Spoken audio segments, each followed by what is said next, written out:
Hey, it's Miss Storms in my office. We're going to finish The Boy at the Back of the Class by Angelique Ralph. It's chapter 26, The Present. It's been 2 weeks since we were all in the newspapers and received the Queen's letter, and in lots of ways, things feel just like they did before.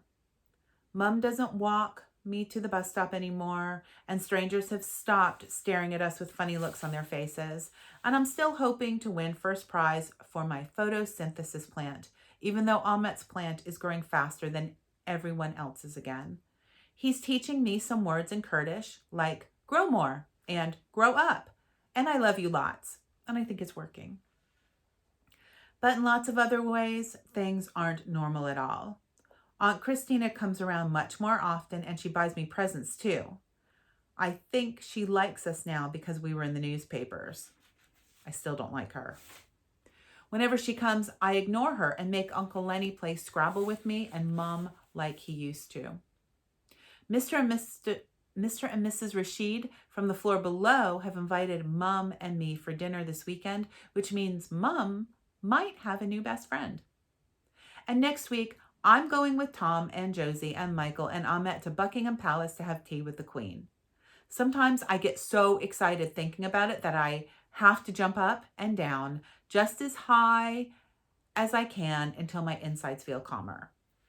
I think they must know that things can never be the same again after you've had tea with an actual queen.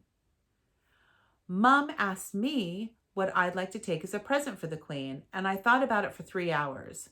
In the end, I decided that, as she really doesn't need anything, and I can't afford to buy her real diamonds or a ruby, I would find her a pomegranate from the man with the royal heart.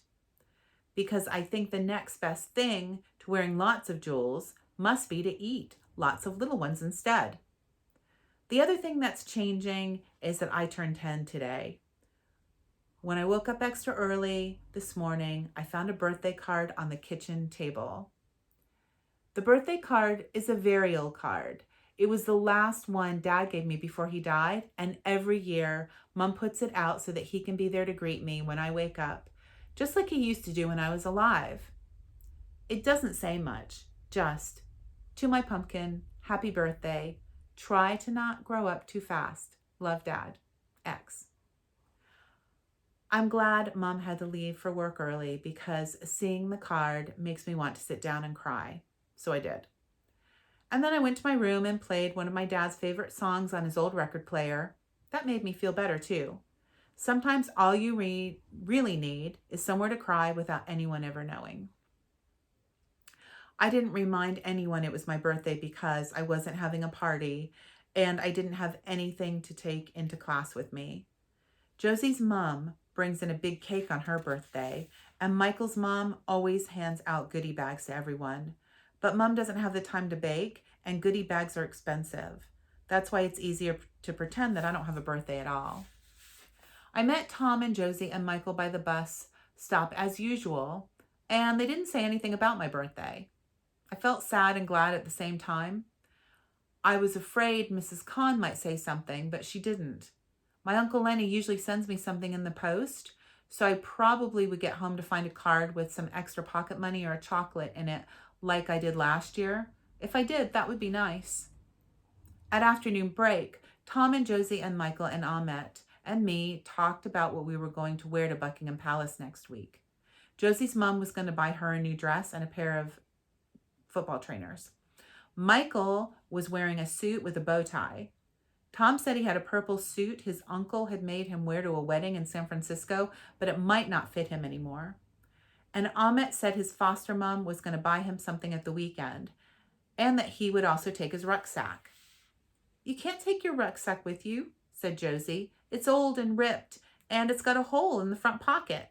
The Queen might not even let it inside the palace. But important, said Ahmet, looking panicked. My dad gave me for birthday before war, and I carry from Syria, so next time I tell him it's seen by Queen. Oh, said Josie, looking sorry that she'd even said anything. Then you have to take it, I said. The Queen will want to see it. Yeah, said Tom. and your dad will love it. Ahmet smiled and said, I know you to understand. The bell for last period began to ring, but as we headed back to class, we met Miss Hemsey in the corridor outside. She was clasping her hands together and her eyes looked red, and as soon as she saw us, she ran over and, whispering something into Ahmet's ear, took him by the hand and quickly led him away. Where's she taking him? Asked Josie, as Ahmet looked over his shoulder with a confused look on his face. None of us could think of an answer, so we made our way into class. After we had all got out our spelling books and had spent 10 minutes learning the meaning and spelling of 3 new words, possession, depression, and objection, there was a light knock on the door. As we all looked around to see who it was, after a few seconds, Miss Hemsey's head popped around the door and after giving Mrs. Khan a thumbs up, disappeared again. Mrs. Khan smiled and, clapping her hands, said, Right, everyone, close your books, please. I have a very important announcement to make. We all fell quiet and waited for an explanation about what was going on and where Ahmet was. Today is a very special day, said Mrs. Khan, and we have a few very special guests to help us celebrate. Everyone turned around to see if there was anyone at the door, but there was no one there yet. Eyes to the front, please, ordered Mrs. Khan. Now, before our guests arrive, I want you to all promise me that you will be on your very best behavior. Everyone shouted, We promise, Mrs. Khan, wondering who the guests could be. Do you think it's the Queen? Whispered Josie. Maybe it's the Queen's guards again, whispered Tom. But they were both wrong. Because it was my mom, carrying a cake with candles on it. And behind her was Mrs. Saunders and Ahmet's foster mom and Miss Hemsey and the woman who had been at the interview and who Michael said was Ahmet's caseworker. And another woman we'd never seen before who was walking with her hand on Ahmet's shoulder.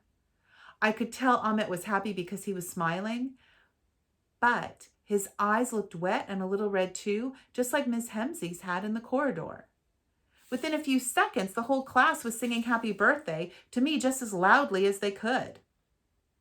After Mom helped me blow out the candles, Ahmet and Miss Hemsey and the woman who still had her hand on his shoulder stood at the front of class with Mrs. Khan. Quieten down, everyone, called out Mrs. Khan. We'll cut the cake in just a few minutes, but first, I want you to say good afternoon to our extra special guest, Ms. Duncan.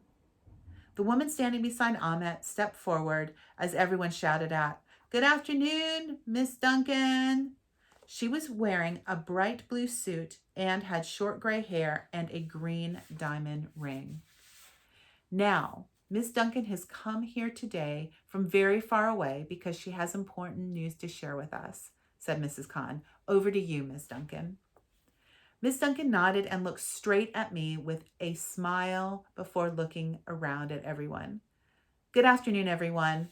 I'm from the Home Office, which is a government department that controls who comes in and out of the country. Like the police? Called out Dean. No, not like the police, smiled Miss Duncan. She waited for more questions, but no one else really said anything. Everyone was deathly silent now, and I could feel my whole chest beating so hard that it felt like someone was playing drums inside my tummy. Miss Duncan carried on. Today I had the pleasure of bringing Ahmet some special news, and he has very kindly said that he would like to share it with all of you. Ahmet? She held out a plain white envelope that had no address on it and offered it to him, but Ahmet didn't take it and whispered something to Miss Hemsey instead. Miss Hemsey frowned at first, and then laughing and crying all at once, gestured at me to come up. He would like his best friend to read it to everyone, she explained. For a moment, I couldn't move. Then Josie gave me a kick under the table and made me stand up and slowly walk over to where Ahmet was standing. Miss Duncan waited until I was standing in front of her and holding out the envelope said to me, A very happy birthday, Alexa, from all of us. Thanks to you and to Josie and Michael and Tom, of course. There have been thousands of people writing in and signing petitions and calling our offices just to ask how they could help Ahmet and lots of other refugee children like him. And because of that, well, here you go. Ahmet nodded and said, "Happy birthday, best friend." I opened my mouth, but I think all my words must have disappeared and my brain had stopped working because I couldn't really think any thoughts anymore. Ahmet tapped the envelope in my hand and said, "You read it, for me." I tried to take the piece of paper out of the envelope, but there were so many eyes staring at me, and Ahmet's eyes looked so big that my fingers got nervous and started to shake. "Here, darling, let me help," whispered Mum, as she jumped up and quickly took out the folded piece of paper that lay inside. Opening it up, she held me close so we read it out loud together. It said, "Status, Family Investigation Summary. Ahmet Sakal, age 9. Father, Mohammed Sakal, age 43. Profession, Professor of Engineering. Country of origin, Syria. Status, located, Calais Refugee Camp, France. Mother, Samira Sakal, age 45, profession journalist, country of origin, Syria. Status, located, medical facility, Saruk, Turkey. Sister, Syra Sakal, age 3, status, deceased, Mediterranean crossing. Home Office outcome, granted permanent asylum in the UK, reunification of family imminent. I looked up at Mum and then at Ahmet and then back at Mum again.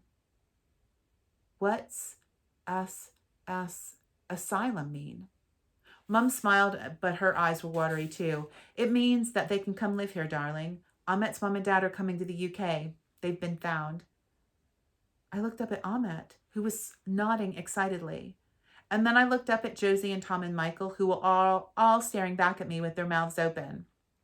And then I looked at Mrs. Khan, who was saying a prayer, and Miss Hempsey, who was crying so much that she grabbed Miss Saunders and was making her go red in the face. And suddenly Michael jumped up and shouted, "We did it!" And the whole class started cheering and whooping and jumping and clapping all at once. I know that afternoon was one of the best afternoons I will ever have. Not because it was my birthday, but because it was an end to one of the best adventures a brand new 10-year-old could ever have, and the beginning of a whole set of new adventures that I bet even Tintin didn't have. And it was all thanks to a boy who came and sat at the back of the class, who let me be his friend. And there they are. We did it. The end. I hope you loved it. Please read more of her books. You're really going to enjoy them.